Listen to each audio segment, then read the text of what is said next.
very warm welcome to all of you all. Hi, this is Sunita Badekar. I am your trainer for business communication. Just a brief introduction about myself.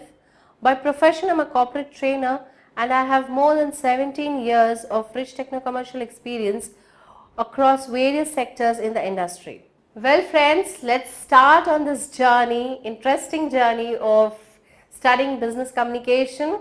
Let us start it by introduction to communication. Today, communication skills have emerged as the most powerful set of skills in accelerating one's career and also in accomplishment in every walk of life. Now, why these skills are so important? What makes the skills so important? See friends, today the world is not global but it is global. Hi students, I welcome you all to one of the most important and most vibrant sessions on marketing. I am Deepak Gupta, who will take you through the whole subject of marketing management.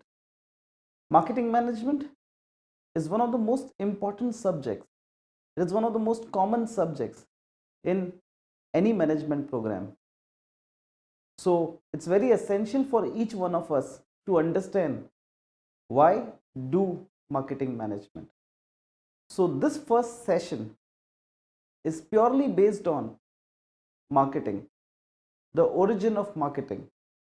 How is marketing important? Why do we need to study this subject? The first session will tell us the basic reason why marketing exists. I want you all to go through all these sessions. Welcome everyone. Myself, Sanket Sharma. I'm a management student. Since I'm a professor, I should term myself as a student because the faculty is a student throughout the life. I'll be dealing with you for the subject called managerial economics. Now, why managerial economics? Economics is very important in day-to-day life. How does the Prime Minister of every country manages the economy is by managerial economics. Let's see in detail. Our unit 1 will be covering through the topics called as nature, supply, methods of managerial economics. Let me start with you a very famous example. To the Asian students, they may be familiar with this name, Dr. Manmohan Singh. Now he has a salutation in front of his name, that's doctor. It's not that he's been rewarded, he's been awarded because he's a gold medalist in economics. Now let's see what is... Hello friends, this is Palak Chaudhary and I will be taking you through the different chapters of international business studies. We start with our first chapter, which is called globalization. The world has undergone tremendous changes in terms of strategies, structures, cultures, trade barriers, conduct of trade, etc. There has been absolutely free flow of production, free flow of capital goods from one country to another. There has been reduced trade barriers. So such an integration of different economies of the world into a single economy through exchange of factors of production, foreign direct investment and flow of capital is called globalization. Tom G. Palmer examines one of the impacts of globalization wherein he says that the elimination of state enforced restriction on exchanges across borders and the increasingly integrated and complex global system of production and exchange. Hello everyone, myself Archana Shukla, and together we are going to study the subject of quantitative techniques and operation research.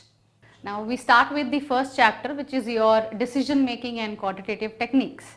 If you look in this particular chapter, this chapter is going to tell you about how important decision making is in managerial process. Rather, as a manager, decision making, problem solving becomes a very important part of your managerial responsibilities with any kind of firm that you are responsible for or your own enterprise. Along with making decisions for creating strategies, you also need to understand that it's not only process or resources that you need to control, but there are times that you also have to control. Hi friends, I am PL Chavan, HRD practitioner and professional for a period of over 30 years. Today we shall understand what is organizational behavior and its relevance to the industry. Organizational behavior is a behavior in which the organization persists, subsists and function. The group of people coming together for a common purpose to deliver organizational results. When we talk of organizations, we talk organizations which have structured approach, they have coordinated tasks and they have common objectives. When we try and understand what is structured approach, everything is pre-planned. Okay, good morning friends. I am Kiran Kothare. I have basically a mechanical engineer. I have done my masters in financial management as well as in the industrial management. I have got the teaching experience of 10 years and the industrial experience of more than 40 years. So during my career with Larsen & Toubro group of companies, I have worked in all the departments related to the manufacturing function or the operations function. So we will talk about the production and operation management. That will be our topic.